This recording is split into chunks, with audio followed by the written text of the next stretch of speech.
So, dito is ECG Solax yung inverter ko.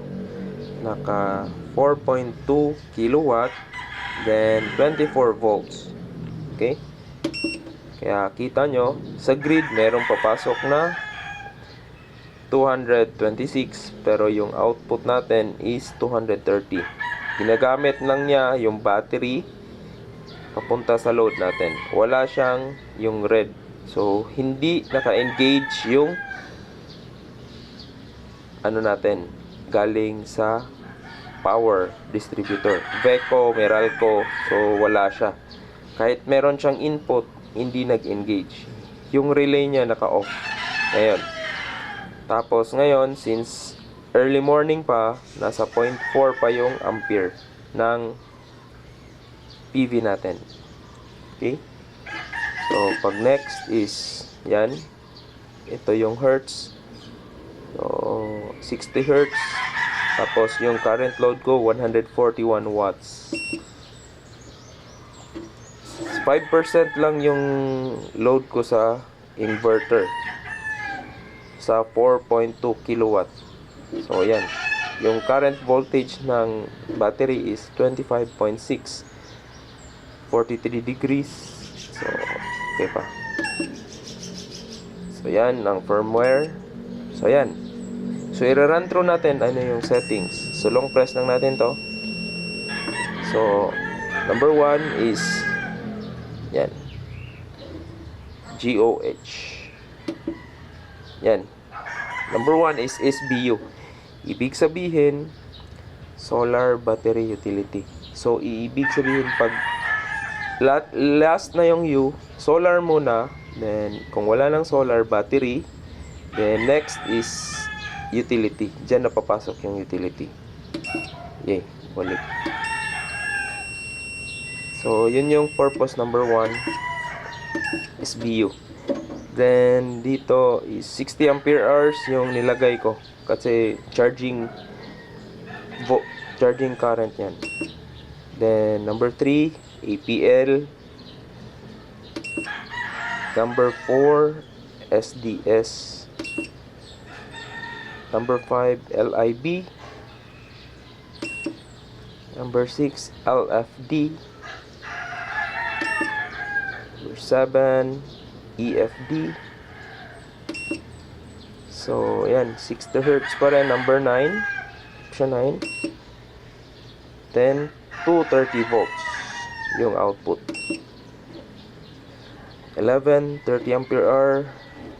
Utility, charging current. So, 30. Nililimit ko lang. 30 ampere hour. Tapos, yan. 12 is 23 volts yung cut-off. 26.5, number 13. CSO. Pwedeng charge yung utility habang hindi solar available. Pwede mo kasi siyang solar available OSO. Pero pwede yan. CSO yung pinili ko para pwedeng mag-charge yung battery ko via utility. Kung hindi maaraw, pwede yan. So, CSO yung pinili ko dito. Then, 18, BON. PEP pa rin. Default ata yan. LOF. AOF. 22. 23, BYD. Default lang yan. 25, FEN. So, follow muna kayo ng Elmer Shocks Networks para sa full configuration nito. So, yeah. Then, dito, cut off. Di pala. Charging current. Charging current is 29.2. Basahin nyo yan sa battery specs nyo. Kasi ito, battery specs ko, 29.2 yung recommended charging voltage. Then, floating voltage is 27. So, make sure na basahin nyo sa battery specifications.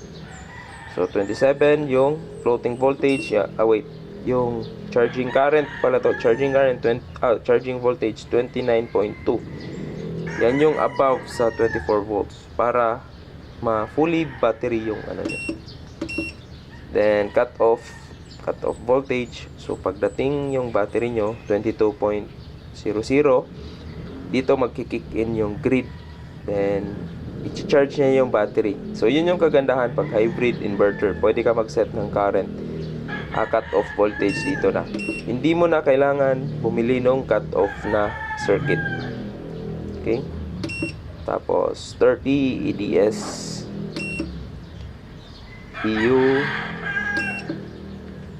29.2 33 60. Ayan, 120 days, 30 days, 35,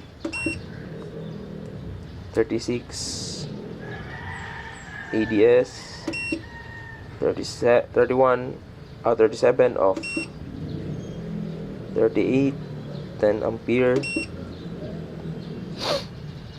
39 yun. Yan,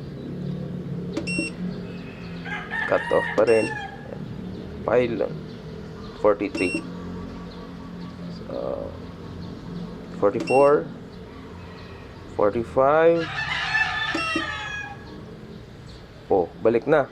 So natalakayan na natin yung lahat ng configuration natin sa ating hybrid solar inverter. So ito, kung may recommended kayo, kasi dito, ito yung optimal na configuration ko sa akin.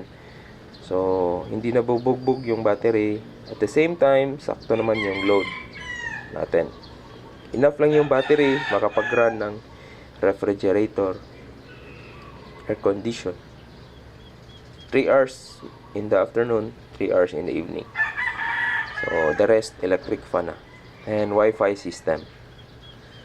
So yun yung kagandahan pag meron kang off-grid. So ito minsan lang to siya, since naka-green, ano siya, off-grid.